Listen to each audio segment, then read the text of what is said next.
Good afternoon, friends. Bill here. Hope you're doing good. Going good. The older I get in this whole thing, the more I hate technology, man. This is such a crazy thing. Technology seems to have a life of its own, trying to do whatever. Hey, man, I got some good news today. We're working on going to Chile, or at least create an opportunity for you to go to Chile if you speak Spanish, especially. Do you speak Spanish? Do you know anybody that speaks Spanish? Please refer them to me because it looks like the Pan Am Games are October the 20th, November the 5th.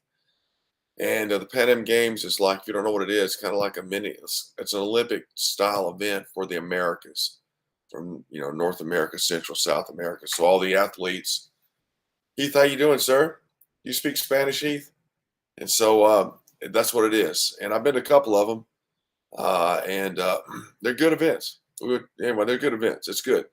This year it's in Santiago, Chile, Spanish-speaking country. And so I don't speak Spanish. Hopefully Heath does, or Dan or somebody. But I know that Stephen from Indianapolis does, and Francisco from Austin, Texas does. I'm seriously looking for guys that speak Spanish. But anyway, so I was trying to work out the details today, and lo and behold, I got this guy on the phone,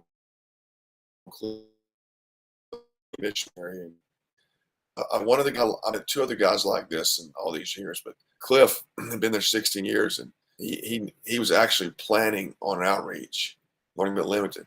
He was one of the key of one of three people in the city that were planning outreaches in Santiago, and so he knew the city well. He knew where to stay. He had an intuitive understanding of what we were doing. There were other people coming in from Brazil, and so he was a perfect person to connect with. Man, that never happens. You're always trying to piece these things together. So hopefully in a couple of days, once we get back some news from Cliff, I just sent him an email after we talked today that we would be able to just get the accommodations sort of secured and understand the transportation and travel time and what that would cost, and a place to go and preach. Man, that's fantastic. That's huge news. Huge news. So seriously, do you know anybody speak Spanish? Hopefully you do, and please put the word out. If you know Spanish, let me know. And so we want to connect them and get them down there. I've also met about two other guys who are down there.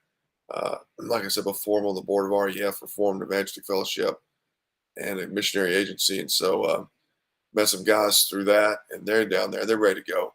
Stephen's already down there in the area, so hopefully he'll stick around. And it could be the makings of a good 10-person team down there.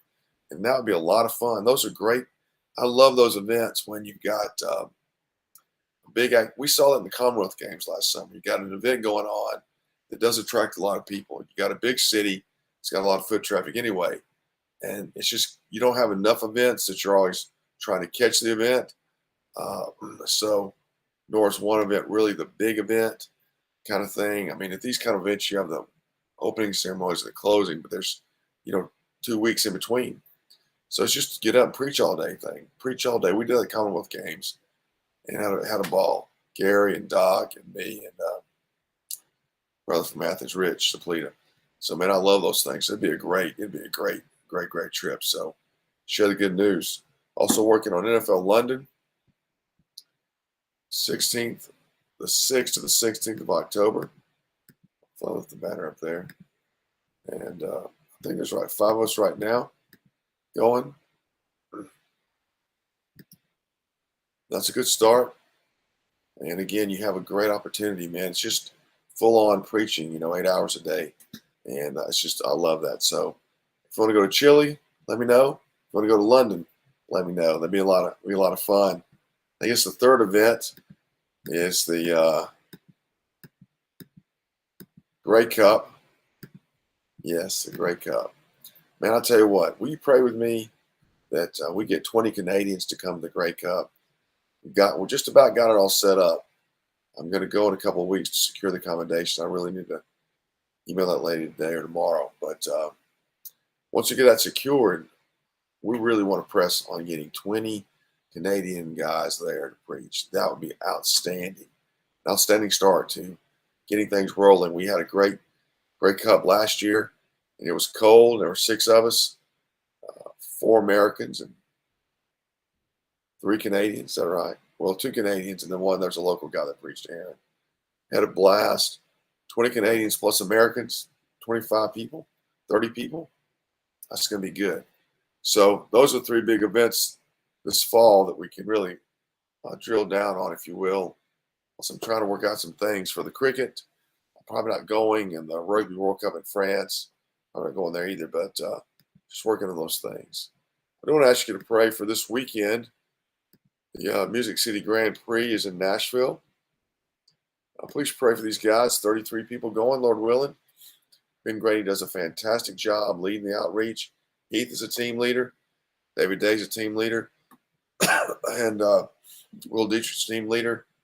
And, that's fantastic, 33 people. That's the second biggest sports event we have.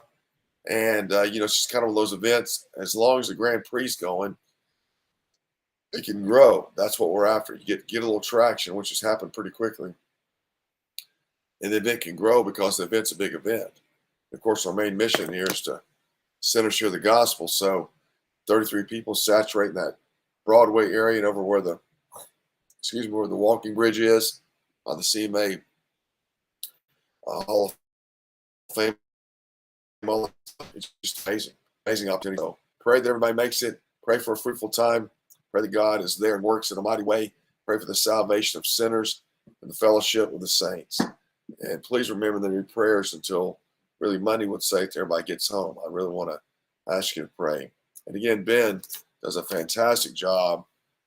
He's so even keeled and about it all. And I'm just we anxious for nothings. It's a prayer you always have to remember. And I'm out there doing these things, but Ben doesn't. He's just kind of easy going. So he does a great job. Good guys going. Great team leaders, Heath and David and Will. Frank, how you doing, man? Frank's going up, so it should be a wonderful time. A lot of guys go. There's one guy, Aaron from Arkansas, and Ben told me yesterday 3 new guys, local guys from Nashville going. So new people are coming out. Why are new people important? Because when they go home, they keep preaching. That's what we want. We never want to sound like, we're certainly trying to make our name great here or anything like that. But there are ways that really help people get out and preach, which is what we want to do. And so I've talked to Aaron a couple of times. He's comes over and he preaches at home. And these guys from Nashville, Frank rolls up. Frank was at Frank. You went to the Bonnaroo too, didn't you? So then the guys at Bonnaroo meet. They meet. Frank meets the guys in Nashville, and all starts to work together. It's just a wonderful way that it all comes together to this process to unite us, so the gospel can go out. Yeah, yes, sir, Frank. Yeah. So man, the Bonnaroo is fantastic. I saw the pictures there, and the guys from. I think Frank, you and James was coming up. Some other guys from your church came up, I think. So, man, that's how it works. You start to network together. Yeah, network together. Guys come out. They meet each other. There's some excitement there. You go home. It's easier to preach by yourself or with a buddy.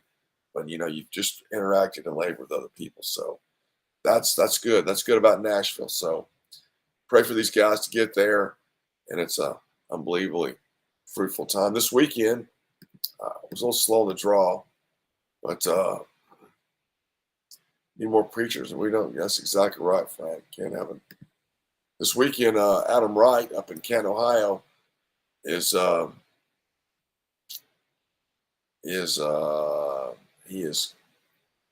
leading the outreach. Here's what I'm thinking. I'm gonna see if I can post that information on the chat thing here.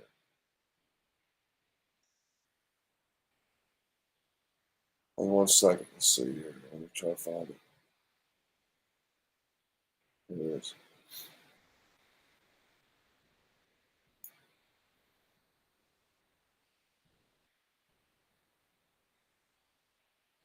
Once it rolls in the mailbox here, I'll post it up there. But yeah, this weekend's a Hall of Fame, NFL Hall of Fame weekend in Canton, Ohio. I just happened to go through Canton. We were up there for the NBA All-Star a couple of years ago. And it's not a big place, but it's a good setup for preaching.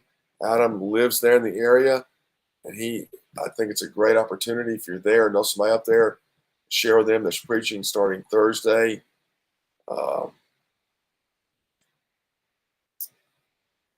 second. Let's see.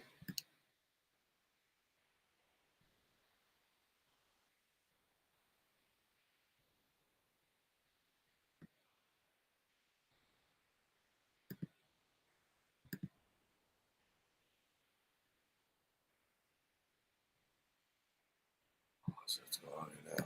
Second.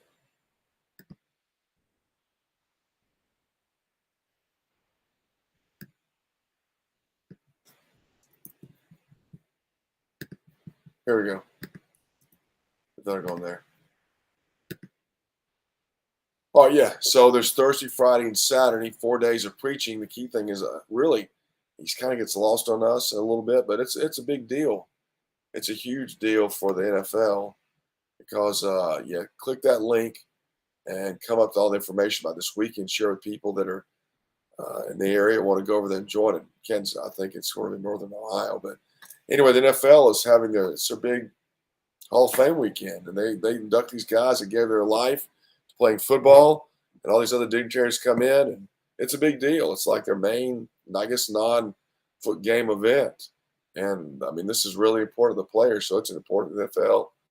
So it attracts a lot of, I'm sure, then they got game as well, other things going on. So man, this is a good event. So pray for Adam Wright and the Hall of Fame outreaches. Share that link as well. And then Sports Fan 1000 is kicking off. Alex Burt is leading that again, and he's going to do his shows on Thursday at 8 p.m. Got to sort of made a mistake in getting this thing worked out so we could promote it through the through a link, but we'll get that done. But anyway, if you live near a college or pro stadium, and that's what this is all about. If you don't know what Sports Fan 1000 is, it's really committing to preach at every home game of your nearby college or pro football team. College or pro football team. And the reason that's important, apart from just the obvious opportunity to preach the gospel, is a couple things. Oops. Very good.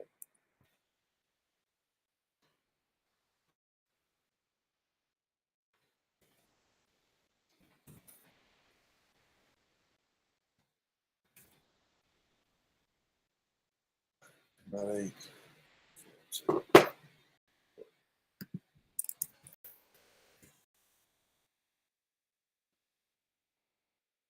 Here's why this is important.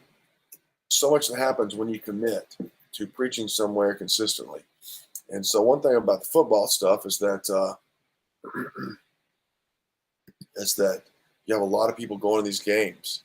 I mean, Tennessee up here north of me, 100,000 people. Atlanta, Georgia, Athens, Georgia, 89, 90,000. You know, Tuscaloosa, a ton of people.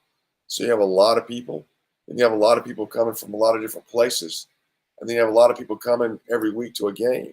So not only are you preaching to the fans as they're there and interacting, but you'll see them every week, and before long they'll get used to seeing you and interact more with you. Plus, this kind of stuff when it comes to recruiting evangelists, to Frank's point about more evangelists, is that it gives you an easy way to say, hey, why don't you come to the game with me? There's 3 hours on a Saturday. Come try it out. Typically what happens is somebody walks out there and sees you start to preach, and they look at all the people going by. And the environment is really motivating. I don't know why all these people are going by, but that scene seems to motivate people to want to get out and preach. And then you inspire. There's no telling what Christians do as a result of seeing us out there preaching in their own life, maybe in the moment, maybe at the game. You know, when you stand, here's how you know these things. When you stand down from the preacher and people are passing by and you listen to what people say after they pass the preacher, there's a lot of dialogue between people. You know, like two buddies going down and one points to the other and say, hey, you're like this guy who's not a Christian knows his buddy is. And he says, hey, man, you need to listen to him. That's what you say. Well, this guy points this friend and say, hey, see, I've been telling you this.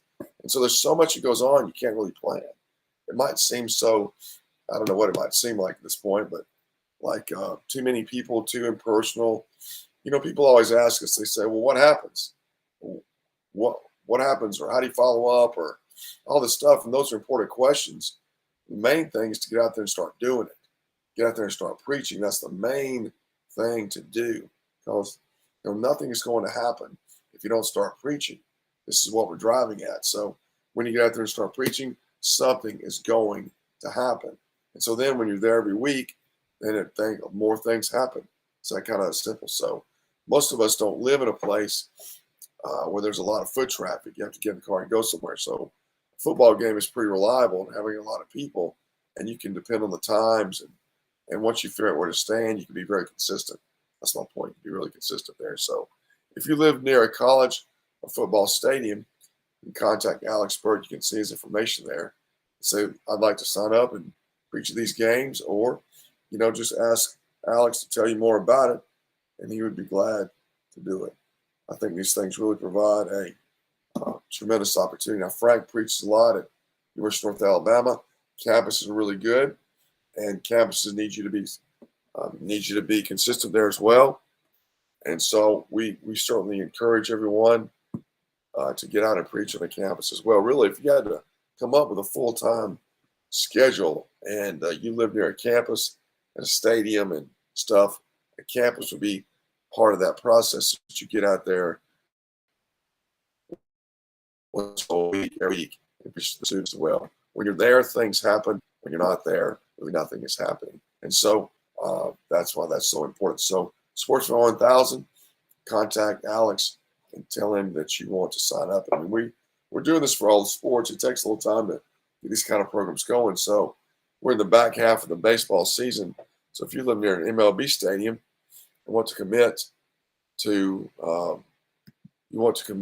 preaching at your nearby MLB games, then contact me as well. We'd love to chat with you and plug you in on that process as well. Speaking of baseball, I got to go to the World Series last year in Philadelphia. So that was late October. So if you're planning for baseball World Series, we don't know where it'll be. That's why we really don't do an event. Late October is the time for that. Frank says he loves the campus. Frank, give me a couple reasons why you love being on the campus.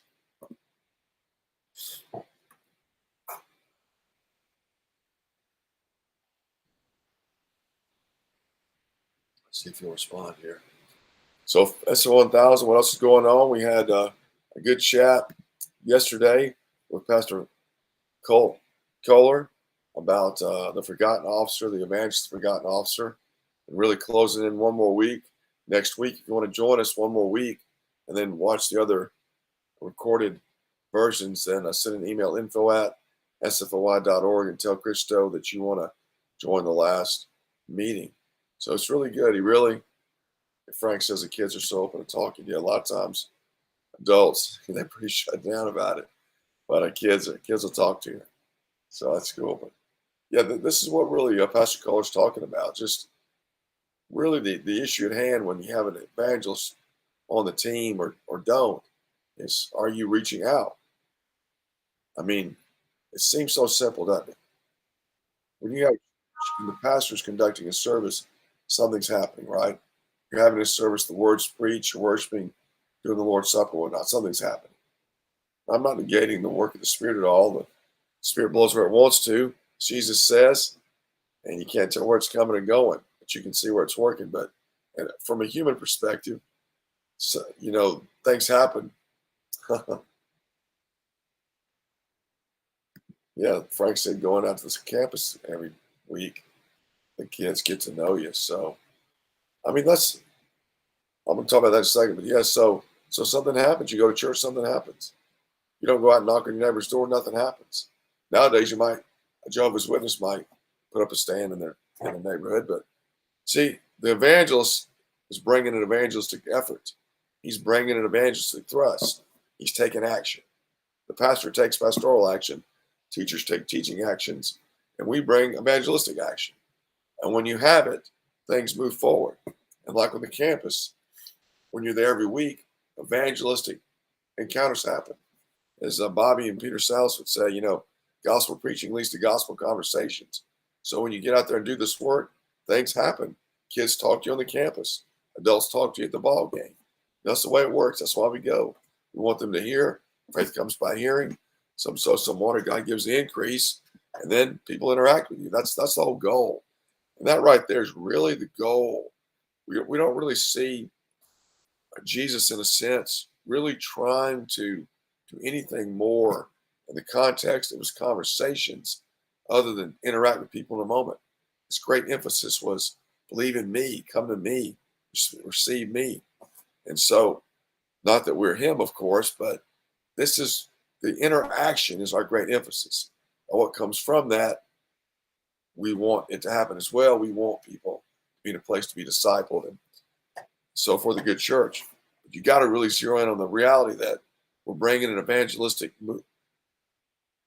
effort, work, going all the world, preach the gospel, and this is the main thing that we're contributing.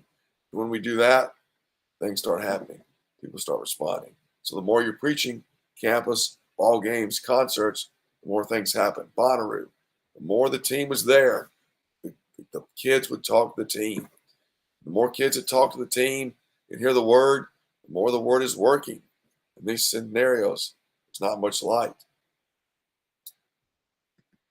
Frank says we use the spiritual whiteboard, spiritual questions, ask them what they think. If you're on Facebook, then you see Frank and Bobby, these guys putting up that whiteboard.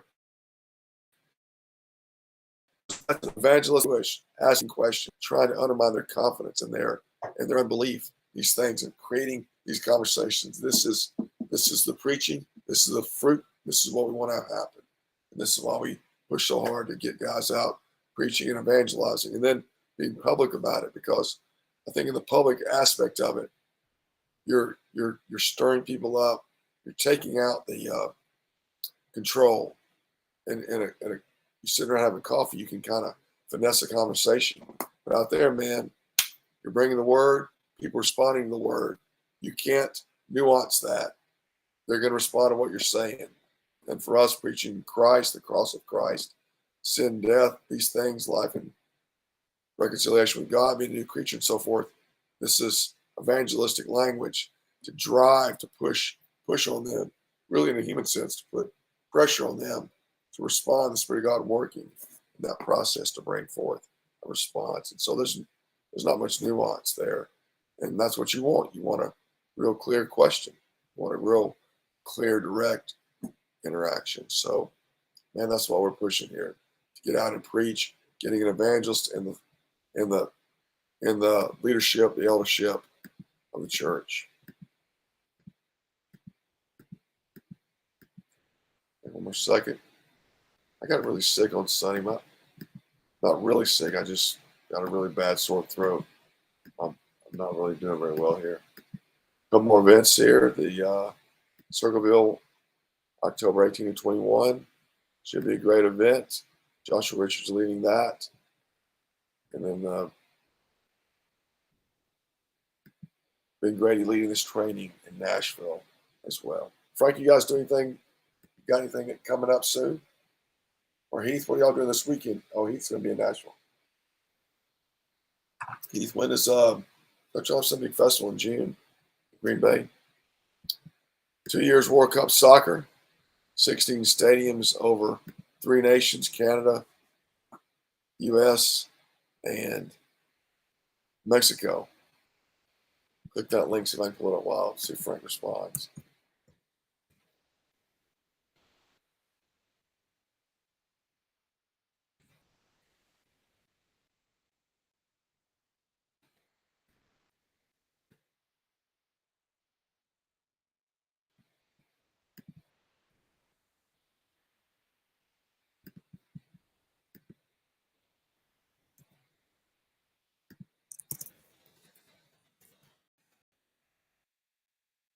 This link has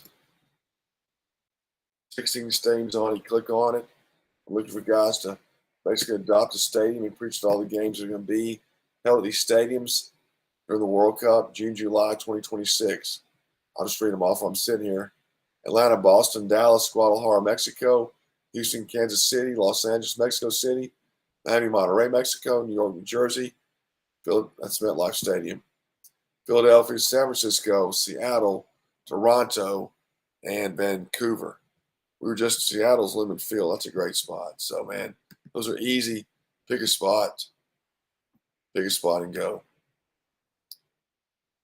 So Frank says the campus opens up August 15th.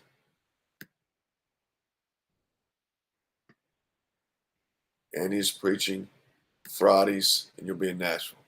Right? Fantastic. He says, Wally Weechie.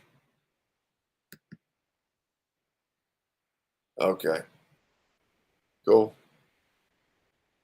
University of Wisconsin Oshkosh. Cool. The Packers begin the 19th. Cool, man. Well, listen, friends, I'm out of gas, man. My mouth, I can't, I'm out of gas. Listen, thanks for tuning in. Frank and Heath, thanks for tuning in. Let me know if I can help you. Do you speak Spanish? Please send me somebody. All right, street church there in Appleton with Wisconsin. What you need to have is a church out there, just since people can fly a Legion up there, Heath, and have like a I don't know, weekend in Appleton or something. When it's good and cold, that would be fun. That would be fun. Well, listen, man. Thanks, Frank.